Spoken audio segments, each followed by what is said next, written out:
ദുനിയാവ് ആഖിറത്തിൽ വീടില്ലാത്തവന്റെ വീടാണ്. വമാലുമല്ല മാലലഹു, ആഖിറത്തിൽ സമ്പത്തില്ലാത്തവന്റെ സമ്പത്താണ് ഇവിടത്തെ സമ്പത്ത്. വയഗ്തറു ബിഹി, ദുനിയാവ് കണ്ട് വഞ്ചിതനാകുന്ന മനുഷ്യൻ മല്ലാ അഖ്ലലഹു, ബുദ്ധിയില്ലാത്തവനാണ്. ഇവിടത്തെ ദുനിയാവിന്റെ പിന്നാലെ ചലിക്കുന്നത്. എന്നാ നോക്കൂ, ചില മുതലാളിമാർ അവർക്ക് തോട്ടമുണ്ട്, കാറുണ്ട്, എസ്റ്റേറ്റ് ഉണ്ട്, പക്ഷെ എവിടെ എത്തിയാലും ജമാഅത്ത് പോലും അവർ കളയൂല. ജമാഅത്ത് പോലും 27 ഇരട്ടി പോലും അവര് സ്വന്തമാക്കുന്നു. അള്ളാഹു അങ്ങനെയുള്ള സമ്പന്നരിൽ പടച്ചോ നമ്മളെ പെടുത്തട്ടെ. നമുക്ക് അള്ളാഹു വാഹനം തന്നു, നമുക്ക് അള്ളാഹു വീട് തന്നു, അല്ലെ? മുത്തുനബി പറഞ്ഞു, ഒരു മനുഷ്യന്റെ സൗഭാഗ്യങ്ങളിൽ പെട്ടതാണ് മൂന്ന് കാര്യങ്ങൾ. മിൻ സആദതി ഇബ്നു ആദമ സലാസത്തുൻ വമിൻ ശഖാവതി ഇബ്നു ആദമ സലാസത്തുൻ. ഒരു മനുഷ്യന്റെ പരാജയവും 3 തന്നെയാണ്, വിജയവും 3 തന്നെയാണ്. ഒന്ന്, വിജയത്തിന് അടിസ്ഥാനം മുത്തുനബി പറഞ്ഞു, അൽ മസ്കനു സാലിഹു വൽ മർകബു സാലിഹു വൽ മർഅതു സാലിഹ. സാലിഹത്തായ കുടുംബിനി, സാലിഹത്തായ ഭാര്യ, സാലിഹായ വീട്, സാലിഹായ വാഹനം. അല്ലാഹു ഇത് 3 നമുക്ക് തരട്ടെ. ഒരു റിവായത്തിൽ 4 എന്ന് വന്നിട്ടുണ്ട്. അൽ ജാറു സാലിഹു, നല്ല അയൽവാസി. ഇത് 3 ഒത്തു അയൽപക്കത്ത് ഒരു ദുഷ്ടം വന്നാൽ എങ്ങനെ ഉണ്ടാവും? ഇസ്ലാം അയൽവാസിക്ക് പ്രത്യേക ഹക്ക് കൊടുക്കുന്നുണ്ട്. മുത്തുനബി ഒരിക്കൽ പറഞ്ഞു സല്ലല്ലാഹു അലൈഹി വസല്ലം, യൂസിനി ജിബ്രീലു ഫിൽ ജാർ ഹത്താ ലനന്തു അന്നഹു സയവരിസു. ജിബ്രീൽ അലൈഹിസ്സലാം എന്നോട് എപ്പോഴും വസിയത്ത് ചെയ്യുമായിരുന്നു, അയൽവാസിയെ പരിഗണിക്കണം. ഞാൻ വിചാരിച്ചു പോയി, സ്വത്തിൽ പോലും അവകാശം അയൽവാസിക്ക് കൊടുക്കേണ്ടി വരുമോ എന്ന്. അത്രമാത്രം സ്ഥാനമുണ്ട് എന്ന് ജിബ്രീൽ എന്നോട് പറഞ്ഞിരുന്നു എന്ന് സയ്യിദുനാ റസൂലുള്ളാഹി. അയൽവാസി ഏത് ജാതിയിൽ പെട്ടവനാവട്ടെ, ക്രൈസ്തവനാവട്ടെ, ഹൈന്ദവനാവട്ടെ, നിന്റെ അയൽവാസിയാണെങ്കിൽ ഇസ്ലാം പഠിപ്പിച്ചു അവനൊരു അവകാശമുണ്ട്. ഹക്കുൽ ജീറാൻ, അയൽവാസിയുടെ ഹക്ക് അവനുണ്ട്. ഇനി നിന്റെ അയൽപക്കത്ത് ഒരു മുസ്ലിം ആണെങ്കിൽ ഇസ്ലാമിൽ നിയമം മറ്റൊന്നാണ്. അള്ളാഹുവിന്റെ റസൂല് പറഞ്ഞു, അവന് ഹക്കാനി, 2 അവകാശമുണ്ട്. ഒന്ന് ഹക്കുൽ ജീറാൻ, മറ്റൊന്ന് ഹക്കുൽ ഇസ്ലാം. ഇസ്ലാമിന്റെ ഹക്ക് കൊടുക്കണം, അയൽവാസി എന്ന ബാധ്യതയും അവകാശവും കൊടുക്കണം. ഒരു മുസ്ലിമാണ് അടുത്തുള്ളതെങ്കിൽ 2 കടമ. നോക്കൂ, ഇനി 3 കടമ വരുന്നുണ്ട്.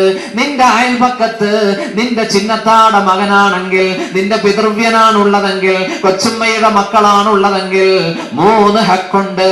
ഒരു ഹക്ക് കൂടി വരുന്നു, ഹക്കുൽ ഖറാബ, ബന്ധു എന്നൊരു ഹക്ക്. കണ്ടോ, എത്ര സ്പഷ്ടമാണ് ഇസ്ലാമിലെ നിയമങ്ങൾ, അല്ലെ? അള്ളാഹു നിയമങ്ങൾ പാലിക്കാൻ പടച്ചോൻ തൗഫീക്ക് തരട്ടെ. സുഹൃത്തുക്കളെ, 3 കാര്യം വിജയമാണ്. നല്ല ഭാര്യ, നല്ല വീട്, നല്ല വാഹനം. ഒരിക്കൽ ഒരു സഹാബി, അബൂദാവൂദ് തിരിച്ച ഹദീസിൽ കാണാം, അള്ളാഹുവിന്റെ റസൂലിന്റെ അടുക്കൽ വന്നിട്ട് പറഞ്ഞു, യാ റസൂലല്ലാഹ്, ഞങ്ങളൊരു വീട്ടിൽ താമസിക്കുകയാണ്. അപ്പോൾ ആ വീട്ടിൽ കസുറ ഫീഹി അദദുനാ വ അംവാലുനാ, മക്കൾ ഒരുപാട് ഉണ്ടാകുന്നു, സമ്പത്തും വർദ്ധിക്കുന്നു. ഫതഹവ്വൽനാ ഇലാ ദാരിൻ, ഞങ്ങൾ മറ്റൊരു വീട്ടിലേക്ക് മാറിയപ്പോൾ ഖല്ല ഫീഹി അദദുനാ വ അംവാലുനാ, ഞങ്ങളുടെ സമ്പത്ത് ചുരുങ്ങാൻ തുടങ്ങി, മക്കൾ മരിക്കാനും തുടങ്ങി.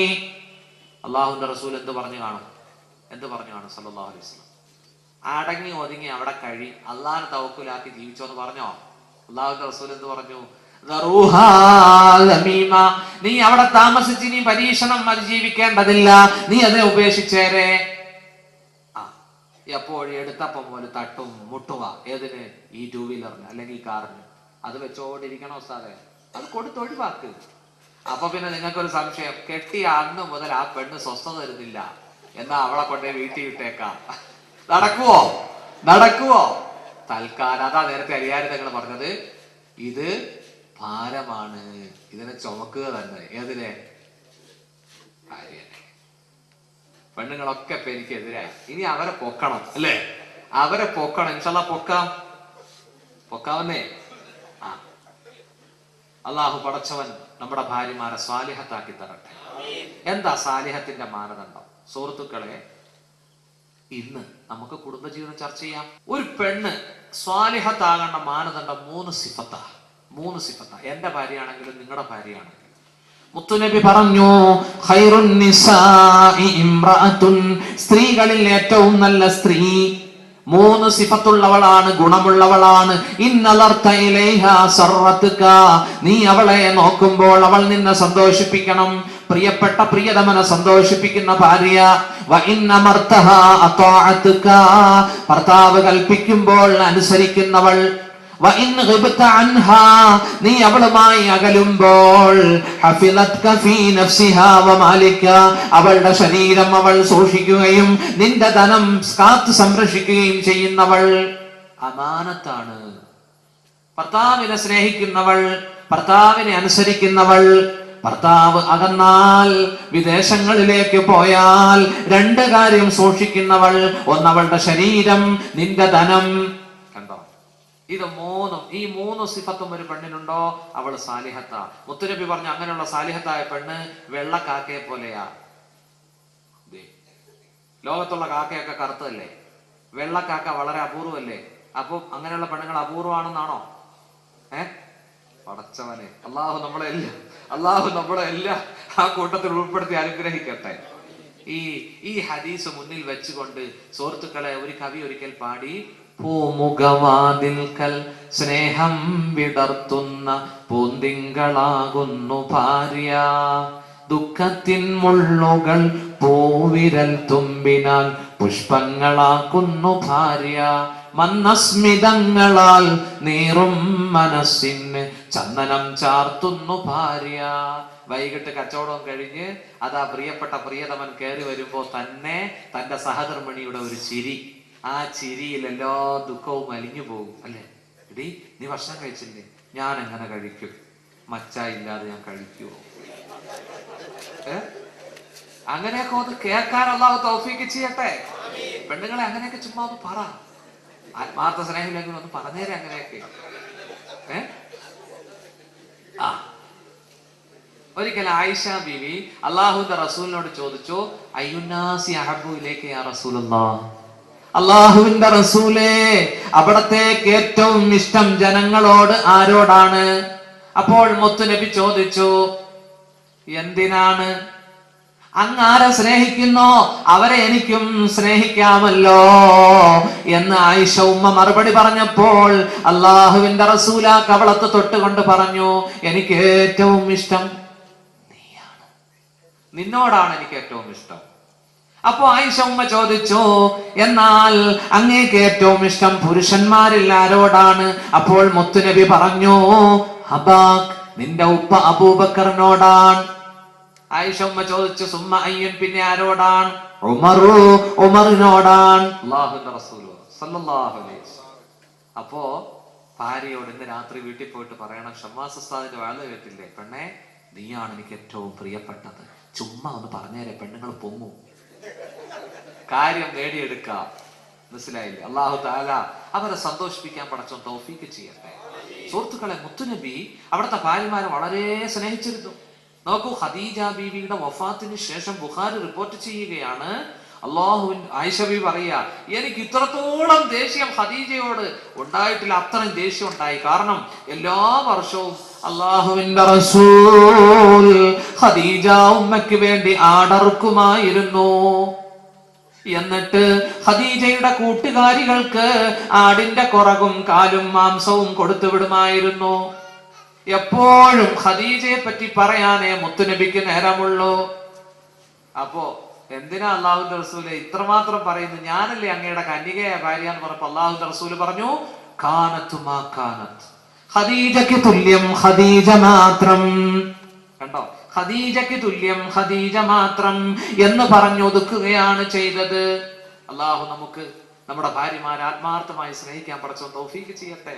സുഹൃത്തുക്കളെ, ഒരു ഹദീസ് ഞാൻ നിങ്ങൾക്ക് തരട്ടെ, ഈ വർഷത്തെ നബിദിന സമ്മാനമായി. ഒരു വിശ്വാസി അവളുടെ വിശ്വാസിനിയായ ഭാര്യയോട് ദേഷ്യപ്പെടരുത്. അവളുടെ ഒരു സ്വഭാവം നിന്നെ വെറുപ്പിച്ചാൽ അവളുടെ മറ്റനേകം സ്വഭാവം നിന്നെ ഇഷ്ടപ്പെടുത്തുന്നില്ലേ? പെണ്ണാണ്, അവൾക്ക് ചിലപ്പോൾ ബലഹീനത കാണിക്കും, ചിലപ്പോൾ ശുണ്ഠി കാണിക്കും, ചിലപ്പോൾ കാര്യങ്ങൾ വളരെ മെല്ലെ ചെയ്യുകയുള്ളൂ, ചിലർ വളരെ വേഗത്തിൽ ചെയ്യും. പക്ഷേ നമ്മൾ അവരോട് കുതിര ചാടരുത്, നമ്മൾ അവരോട് ദേഷ്യപ്പെടരുത്. ഒരു വിശ്വാസിനിയായ ഭാര്യയോട് കോപിക്കരുത്. അവളുടെ സ്വഭാവം എല്ലാം നല്ലതാണ്, പക്ഷെ ഒരു സ്വഭാവം വെറുപ്പിച്ചെങ്കിൽ അതിന്റെ പേരിൽ നമ്മൾ ദേഷ്യപ്പെടരുത്. മുത്തുനബി പറഞ്ഞു, മാ അക്രമഹുന്ന ഇല്ലാ കരീം വമാ അഹാനഹുന്ന ഇല്ലാ ലഈം.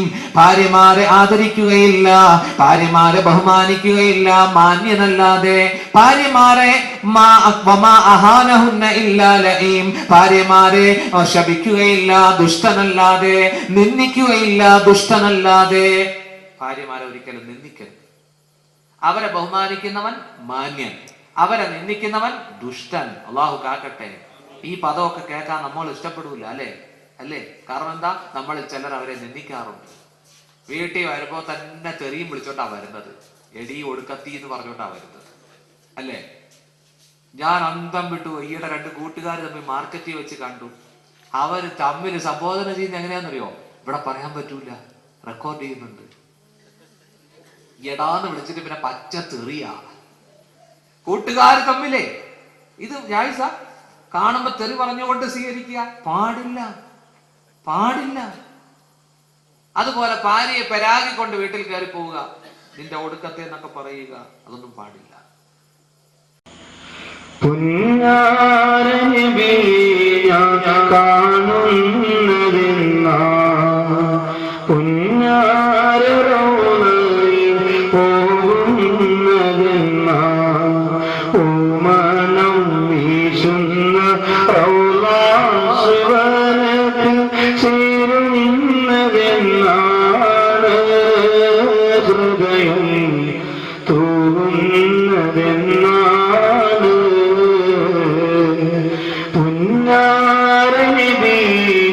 കാണുന്നതെന്നാ